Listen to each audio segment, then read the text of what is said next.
Hello. I think I'm live here. Yeah, yep.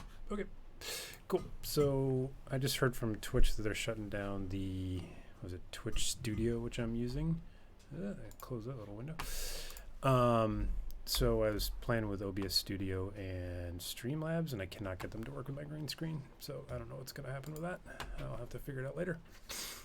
But yeah, so today, I might as well demonstrate what I got working, which is movement. And my server should be running. Yes, it is. All right, so get our little WebSocket server address. Hit the old play. Should work. Enter Q. Grab the other one. I need to close all this stuff. I'm just not prepared today at all. Anyways. Okay, connect. Create group. Select characters. Enter Q. So you see that I've also added these little widget components on top of each actor. So now once I wire that up to their health bars and stuff, everything should work nicely. So we can actually see who we're attacking and make it obviously more pretty than this because this looks super janky, but whatever. All right, so that's one of them. I'm gonna run out of time. Oop. All right, move two of them, whatever. So we should see them pop in. Oh, and I did not. No, I guess it's, I don't know why they're moving so slow. But yeah, we can see them now. And if like the other guy goes stealth, and this guy goes stealth, then on this screen, when the round ends, they should disappear. But I do have some issues with the stealth, particularly around the spline points, because the way the server is sending back stealth points is nulls. So it's just saying this out of these 10, this slice of 10, yeah, there's disappear. Out of the slice of 10 or array of 10 elements, it'll be like if they go into a stealth point 3 points in or 3 elements in, it'll just be null, null, null. And if they pop that out back out, it would then be the points again. So I need to somehow figure out how to coordinate a stealth timeline with the movement timeline. And also, I think like the movement, okay, see, that's another little weird bug. Like, I don't know why it thinks I'm over here when I'm definitely not. But after the round completes, it's like, it fixes itself. So another bug I need to fix. But let's see, if I go here, I should be able to see that guy, right? This guy goes, where is he? He goes here. Oh, another thing I didn't test is if they collide, what actually happens. Let's actually test that real quick. I'm going to try two things, two collisions. One, where he tries to move to the stealth point. Oh, so we can end, so yeah, that works. So you can see him now. That's, oh, so maybe that did collide. It did. Okay, perfect. So it stopped. That's what I wanted to make sure, that it would not actually try to go to that position. However, if I click on him, yep, that's fine. So now if I move here, and this guy, no, I'll just leave him there. How about these guys both moving? Stop it. Click you. No, you. Also, I need to tint these so I can actually see the different characters. And then, oh man, I missed it. I ran out of time. Okay, so let's try that again. This guy, this is me, right? Yes. Why does it think I'm over there? Okay, this is super buggy. I need to figure out why that's happening. And again, I can't tell if some of these bugs are due to running in the Pine editor. Like maybe I should bake two versions and then, or bake a version and then just run two executables just to see if I'm having weird issues with it sharing state between them. Because that doesn't make any sense. There's no reason that would be there. Okay, let's try this again. So you move there, and this guy will move there, and they should stop here, and the other guy should stop there. Make sure that's working. And I gotta figure out why it thinks I'm all the way over there sometimes. Like, I thought I fixed it by resetting the highlight points. Like, it just got stuck somewhere else. I should be clearing him. I don't know why it's not. Yeah. All right, so yeah, he stops there. Why is it? Okay, another thing with the movement, I need to set up the keyframes better because let's take a look at it. If we go into, that's the wrong code. Yeah, the way that the movement works, before I just had a single movement curve that would just be from 0 to 1, and then it would just play along that curve. But I realized depending on the number of points you're moving or tiles that you're moving, you want to space it out. So what I thought I would do is when I'm moving the character, generating the spline points here. Also, this is totally incorrect. This is not going to work because you can't just turn the visibility on and off because it's not actually playing it's not actually playing the animation or anything. It's just literally just shutting it off and then turning back on in that loop, and then it starts to play the timeline. So that's completely wrong. But so what I'm doing here is I just took the number of points divided by like 2.5, which is the seconds. This is going to be the time. Yeah, in time, and then in value, again, 0 to 1. So you start 0 to 0, and then 0 to 1, but then make it slower if it's smaller or faster if it's longer, which again is not going to work because, yeah, it just looks like garbage. What I want to do is figure out how much time it should take to move one tile and then just add key frames or key points on that float curve to get to 1. I think. Is that right? We can always find out. Okay, so let's oh yeah. I'll fix that in a second. First I'll show the actor kind of HUD display thing that I got going. So I did end up creating a blueprint of the character instead of just calling the base character from C++, mainly because I just wanted to like knock out some quick blueprint stuff, although what I was originally going to do inside of the viewport is to have the widget component, like I would just pop this widget component in from here, but I'm like, well, I'm already here. I might as well just do it from C++ anyway. So it's like, I probably didn't need to create a blueprint, but maybe there's something else I want to add easier, like the widget facing the camera no matter which angle or which direction it's looking at. So for that was in the event graph. So we just get the player camera manager. So we get the camera rotation, and then we break it up, and then for the X rotation, we leave the same. For the Y pitch, we multiply by -1, and then for the yaw, we just add it to 180 degrees, and that's how we get it to always face. This widget component will always face the camera, depending on where it's moving. So, not too bad there. That's pretty much it for blueprint stuff. Oh, the actual UI itself, very basic. HUD. BP player. Yep. Yeah, just 3 progress bars for health, shield, energy. Obviously, this will look a lot better if I start using proper images and gradient between the two and make it look more professional. But yeah, for now, it's just whatever's there, just to get something to show up. And again, this isn't wired up to the actual character yet because I need to figure out the gameplay ability system, which has a whole custom way of tracking like health and shield and energy and tying it into abilities and timers and cooldowns. So I'm trying to figure out the best way to take that game ability system and kind of jam it inside of my ability system that I created, because as I think I mentioned last time, the ability system was it's pretty heavy, and a lot of it is tied to the network stack that Unreal has, which I'm not using. I'm just using a WebSocket.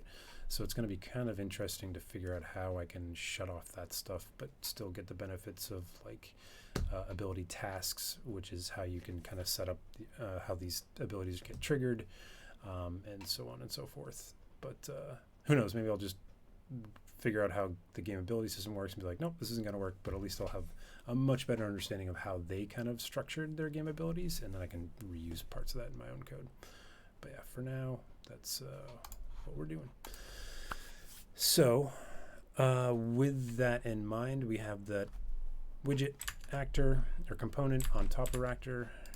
which is set in the base character as a T subclass of, just so I can get a reference to that widget class, get the widget component, which is what the widget is added to. So this kind of goes on top of, oh, yep, that's right, you can't see anything. God, I always forget to do that. Okay, hopefully this is a little bit clearer.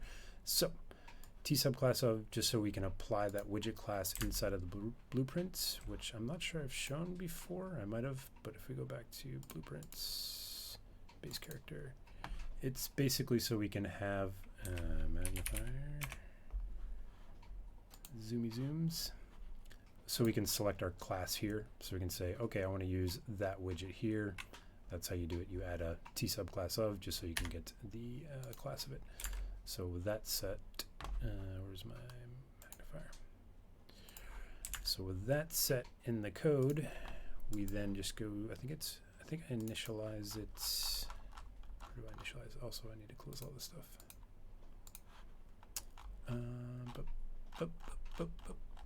Right, in the constructor, we just create the components, but on initialize, we check if we have the widget class.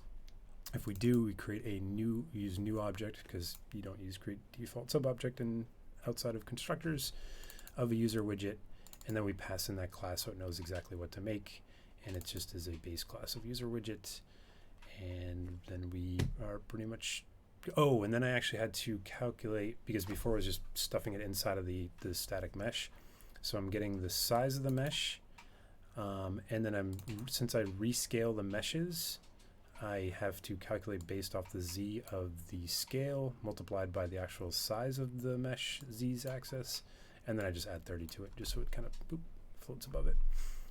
Also, definitely set no collision, because I was having significant troubles clicking my characters because that stupid widget was taking over the hitbox. And yeah, set relative location, attach, set widget, and then register, and then boom, then you have a nice little widget over your actors. And that could work for everything and anything. So with that in mind, that's the widgets, got movement covered. I don't think I had to do some network stuff in game mode. Yeah, I had to pass, oh, another thing, since I'm using blueprints now, I had to pass around the base character, which I set from the game mode, and then inside of game mode, I think I pass it to the spawner. Yeah, I set the character class, so then the spawner knows the blueprint, and I removed that janky string reference to one of them from there, which helped. So now the character spawner has the class, the blueprint class to spawn. And then in networking stuff, I don't remember if I covered this last time.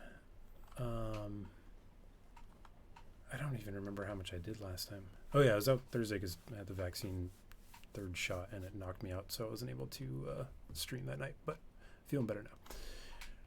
I think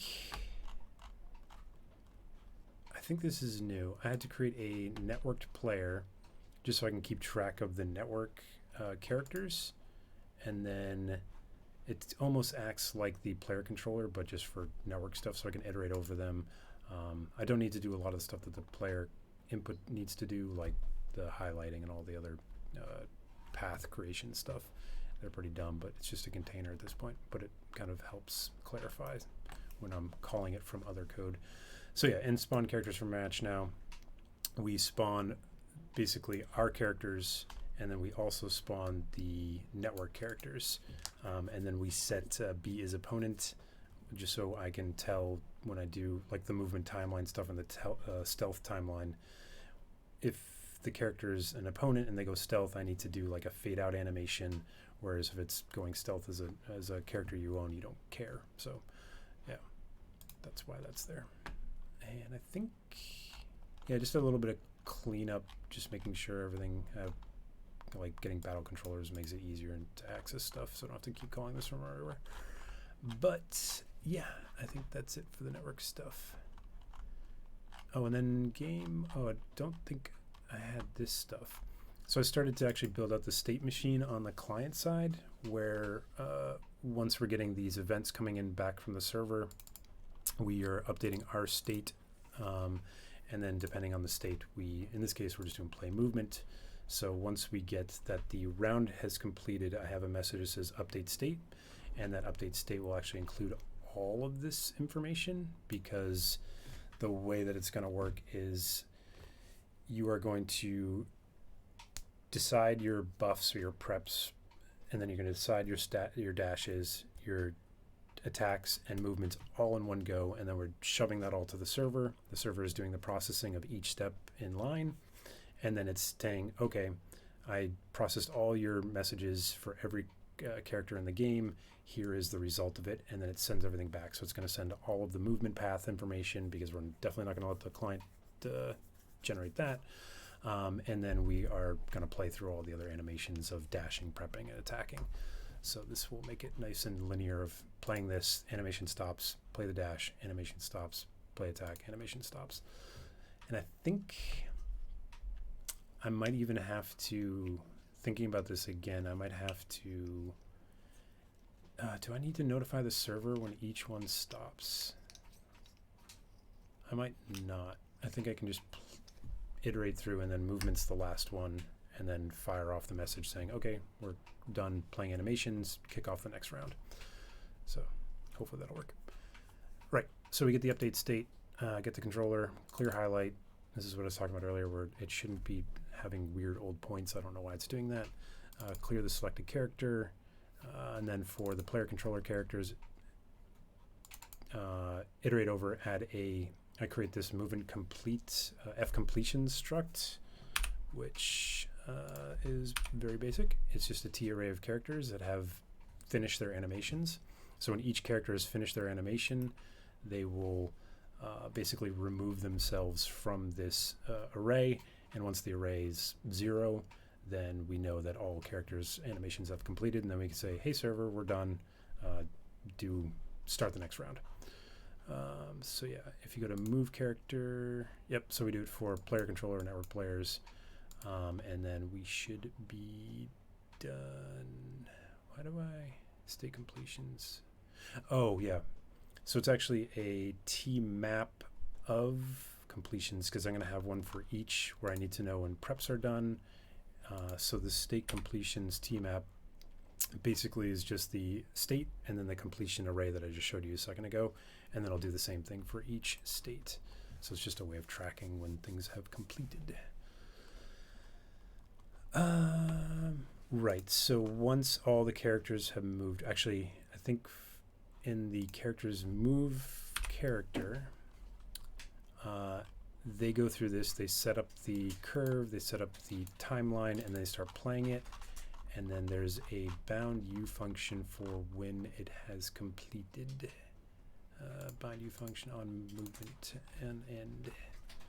So if we look at that, we should see it calling back into the battle game mode, saying we just completed the state of movement playment, so we passed the state, and then this character. So then back into game mode, we say, okay, find the state. So in this case, play movement, and then find the character, remove it, and then if it's an opponent, or if it's not an opponent, and it's play movement, then we clear the path of that character.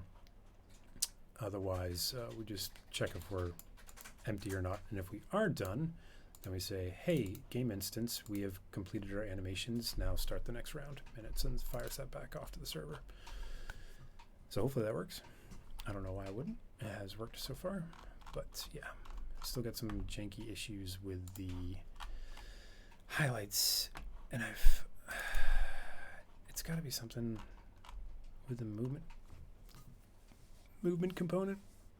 It's like thinks it's in a place that it's not. Although, no, because looking at that bug, when I did it a second ago, it had a completely unrelated tile, so not something that I clicked on, which makes me think it's being set to an invalid value, and I don't know why it would be doing that. I might have to just like debug print why it thinks it's there, but the problem is it's random. It doesn't happen all the time. But yeah, let's set some maybe set some debug print statements and play it again and see what happens. So that would be clear highlight, get level, selected characters. Maybe that's why. I should have, dang it.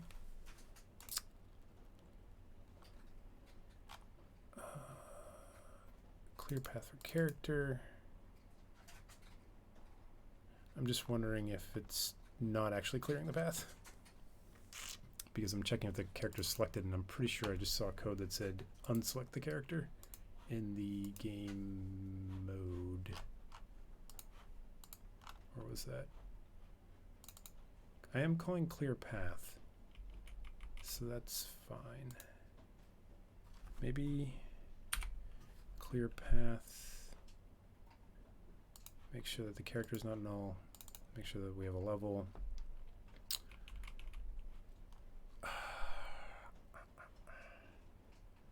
Maybe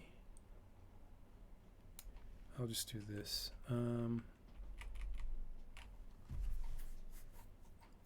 I'll have another, I'll overload this and have it take a collect character.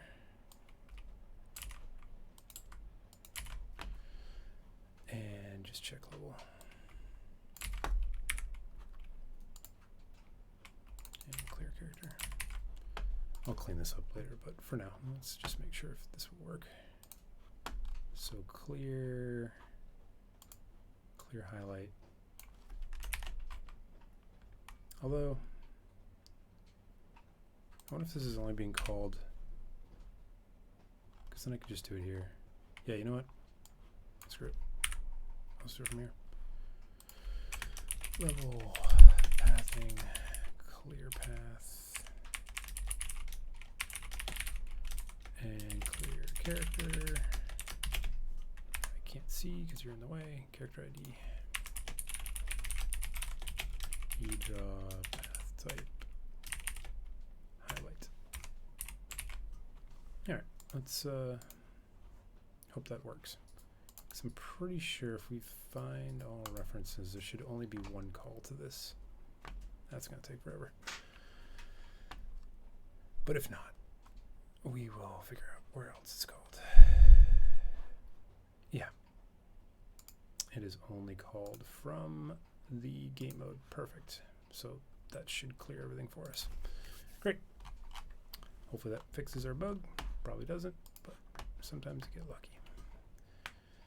So with that out of the way, maybe let's look at that timeline stuff, because that was janky. So we want to be resetting the curve, adding key 0 at the beginning, and then we want to add a key for every point. Do we want to add for null points? I think we do. So we are going to, but we don't know that. It could be that the character stopped moving. Oh, that's fine, whatever. For now, let's just add a point. So in this case, the end time will be, needs to increment. So how long, float time,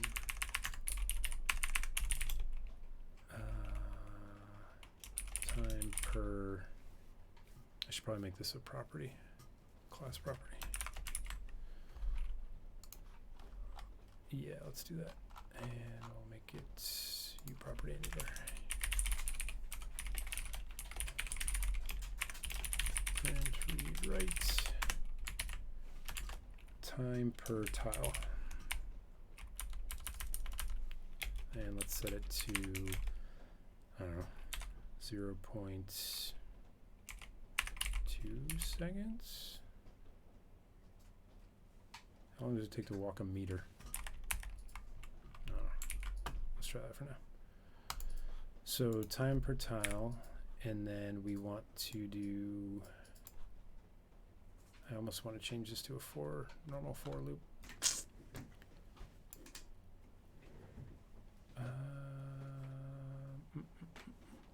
let's do that.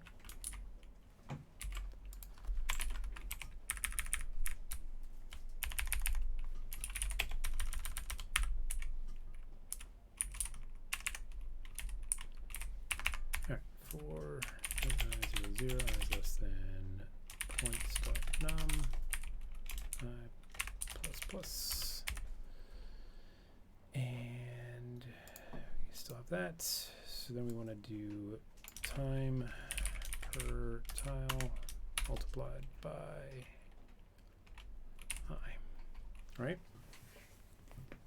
Because we want it to, oh, and then we need to divide 1 by I. But,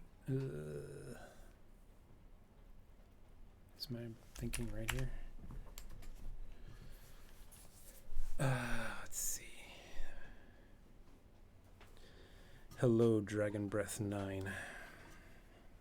Nice to meet you. I am trying to do basic math and not doing a very good job at it. Let's see. So time per tile, so that'll be the time. So it's going to increment up each time. And then the key is the in value. So if 1 is the end, so we have 1 is the end, we need to divide that by the iterations, which will, no, by the number of points, and then plus them. Let's think. So if it's 0, let's say there's 4 tiles, or 5 tiles. It needs to be, time needs to be 0.2 times I. So this will be, let's do time here. We'll do points here, and then value here. Value being 0 to 1. So time will be 0.2 f, although am I multiplying that? So that's going to be 0 for the first one. That might be okay. Whatever. Let's say it's 0 for the first one, 0.2 for the next, 2. I forgot a 2, which is why I was like, why is that? I don't remember doing that. So that'd be 0.4, 0.6, 0.8, and then 1. That seems very short. But, right, 2. Yep, 3, yep. 10, whatever. Okay, so then the value will be, what do I need the value to be? I need to slowly go up to 1, which means I need to be pretty much, in this case, the same value of 0.2, 0.4, 0.6, 0.8, and then 1, but it could be more. So I need to divide. Wow, I'm so bad at math. How did I get this far in life? Is it just divided by 1 or divided by I? Let's see. Key value. Value is equal to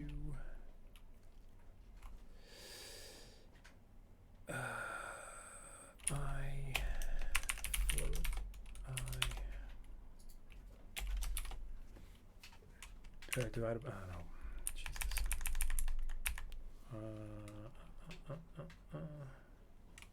Why is my brain not working? Add key. Key value. Float I. Jesus. I'm so tired. Float I. Iteration. Divided by 1. Thank you. Jesus. Points times 2? No. Yeah. Because we need to divide by 1. Obviously, this is going to fail if I is equal to 0. Could divide by 0. If I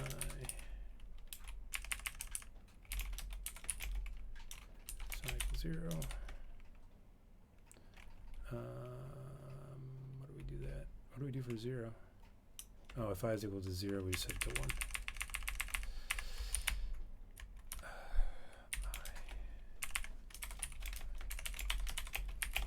I is equal to 0. Set it to I. Or set it to, yeah. Otherwise, we take I and we divide it by 1, right? So if it's 3, 3 divided by 1 would be, I need, no, not 3, would be times, I need a scientific, give me bigger, make bigger. Is this going to do floats for me? It's probably not.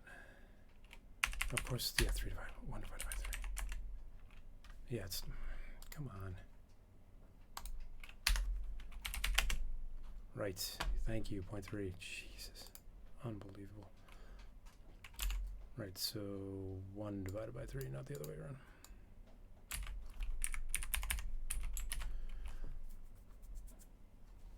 And that should give us the key value, right?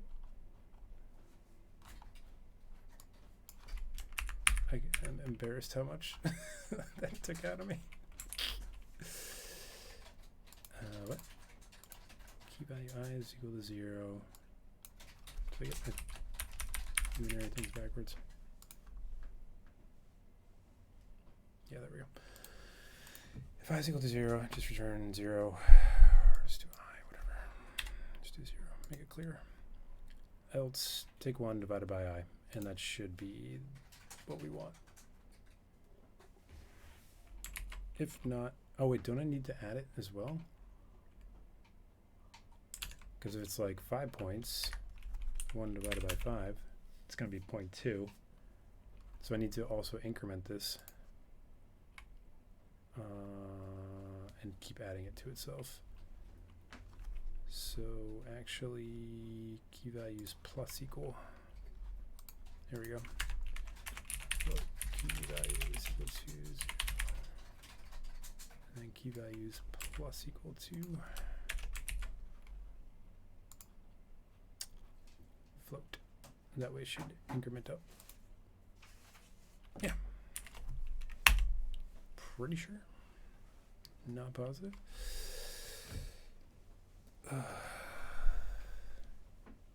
Please don't rebuild. Oh my god, you're going to build everything, aren't you?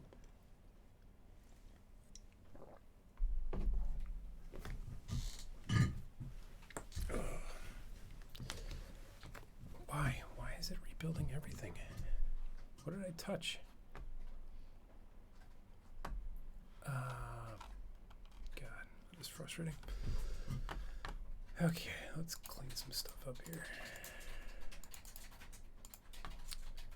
Base character. Reset that key. Just go over this logic again while we wait for the compiler. So, alright, key value, go over the number of points, get the point, add to the key value. If it's I is equal to 0, we return I. Otherwise, we take 1 divided by the iteration, add that back to key value, and then we take time per tile, which is 0.2 seconds, multiply that by the iteration. Do we need to do that? Yeah, because we need to increase the time too. Wow, I swear this is taking longer and longer. All right, let's see what happens. I bet something crashes. That's my guess.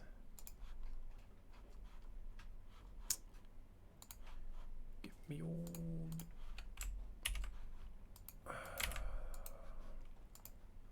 Boop, boop. Boop. Boop, boop, boop. Alright, let's see what happens with this movement. We'll do medium one and a short one.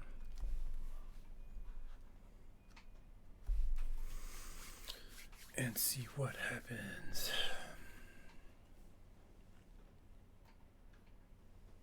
Now they should take different time. Wait, did I delete that other code? I think I did. That was really fast. I wonder if I can change this because I put it. Oh, if I pause. Ah, dang it! I can't modify these properties while it's running. Because I should be able to modify that. At least I won't have to recompile though. Let's do. I don't know. That was really fast. So let's do like 1. Is that right?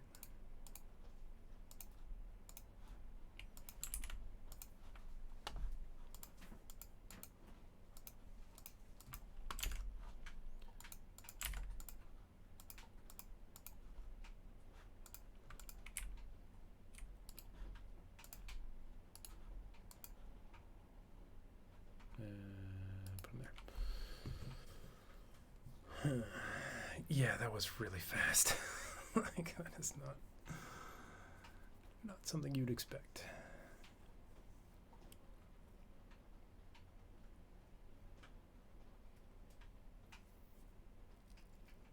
I guess my thinking on the times was off. It's a little better. It's still kind of fast. I wonder what kind of units I'm working with here. Let's do 1.5. Let's do 2.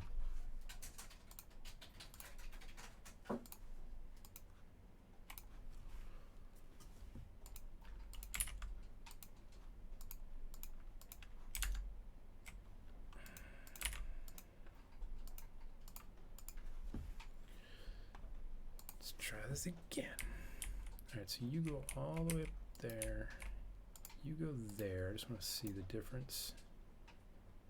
That's like 1, 2, this, or 3. This is, let's do 5.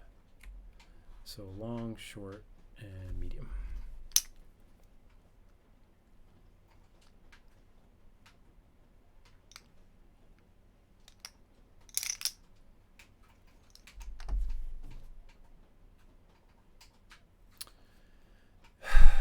So I don't like that because they're all taking the same time to complete.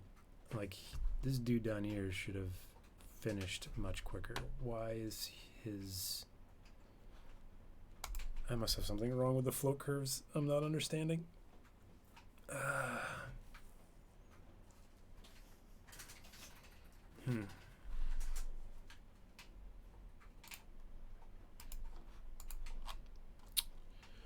Play from start.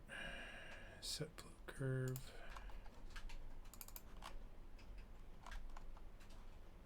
Like, I'm adding keys and it should have less points, so it should be completing quicker unless...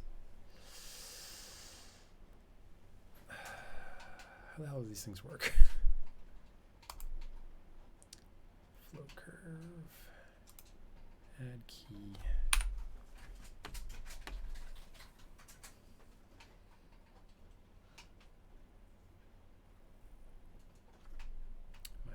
Stopped working. Restart that.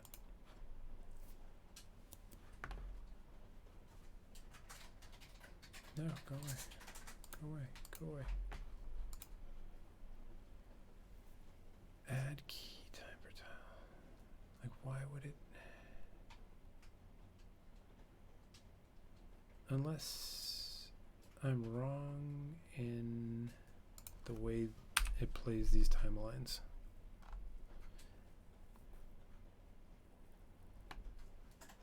Yeah, that's not helpful. I guess I'm more unsure of movement timelines.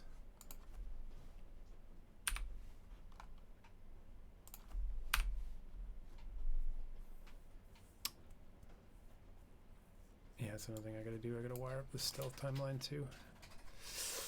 Probably through a similar method. Wow, you were just like not... Alright, what file is this in? Timeline component.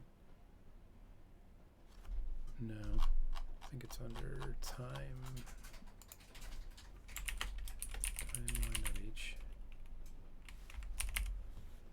S point. Oop, what was that? Timelines. Don't think so. Ugh. When all else fails, go to Google. F timeline.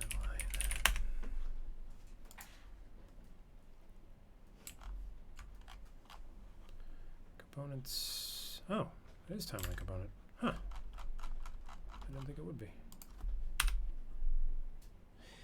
Yeah, Dragonsworth, I made all this myself, except for the Unreal Engine 4 stuff, and I didn't make the characters I bought as assets. But yeah, the server code, which is all written in Go, was all written by me. All the C++, except obviously not this engine code, but everything in here is written by me. But yeah, pretty much everything, except for the assets. But I'll figure the assets out later if I want to keep these or pay someone to do better ones. I don't know. But for now, it works. All right. Timeline. I don't think I'm going to be able to understand this just from reading all this in 10 minutes. Should probably study them a bit more, but let's just look at the methods. Add a callback, add a float interpolation, add interp float. Like I figured the curve would set how long it runs. Get timeline length. That might be interesting for debugging, just to see what it thinks the timeline length is going to be.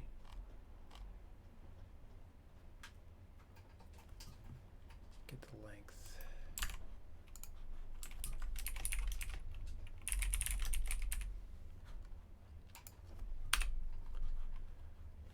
Oh, okay, length mode. Length. I wonder how this is calculated. Set new time. Could I just like set the time that I think it's gonna be? That's like, why would I have? Oh. Okay, yeah, there's two ways of doing it. One is just by length and one is by keyframe.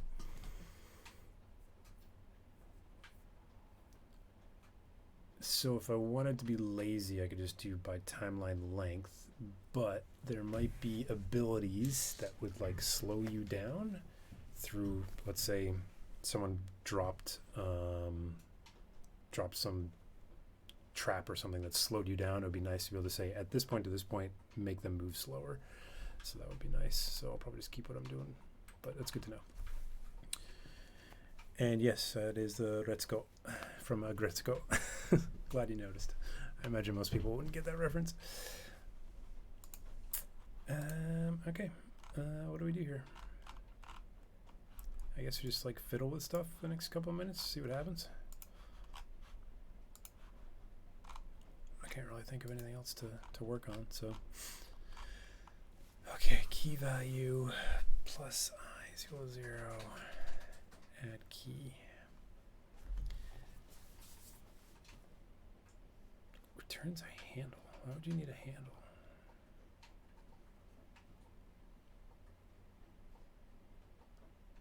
Otherwise it'll make a new one. Like this isn't just overwriting or something, isn't it? Keys. Keys, time, insert.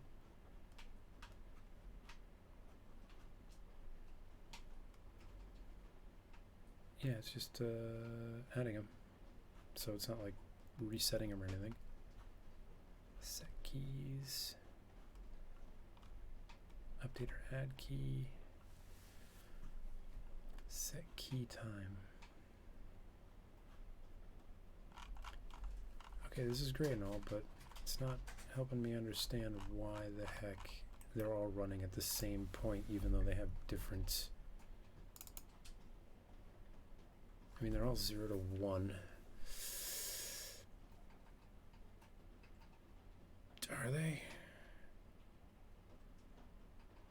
Wait a minute. We had a value of 0, 0. And then the next key would be the time and then the value.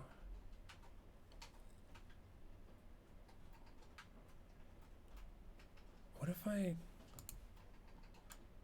Maybe I have this all wrong. Maybe this should just be I. Again, I need to properly study this stuff because clearly it would be better to understand it than just guess. But let's just see what happens if we change this. And then we reset that other thing back. 0.2. Goodbye. Save. Play.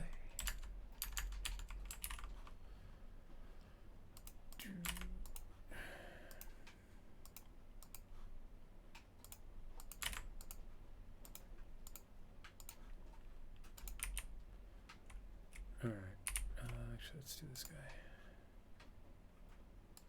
Long one, medium one, short one. Also, I need to check if I fixed that bug by clearing the paths. Yes, it is exactly a form of study. The only study I know.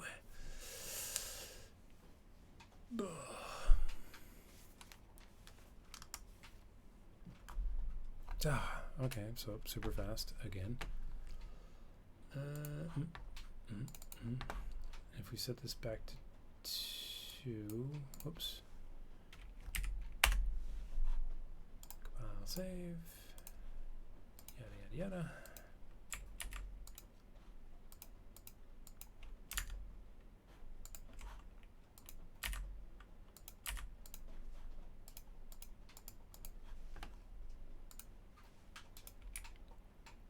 Long,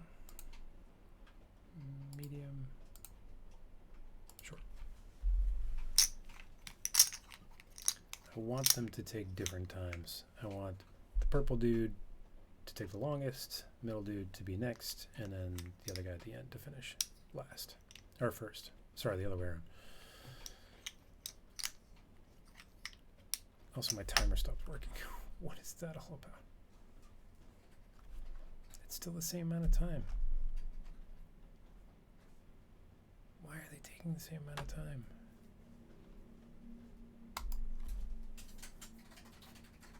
Alright. Yep. It's gonna be one of those nights. Ugh.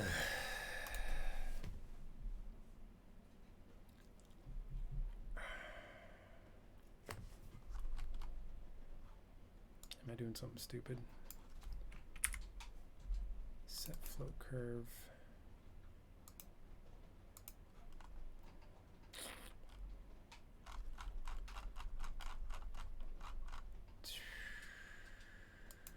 Movement timeline.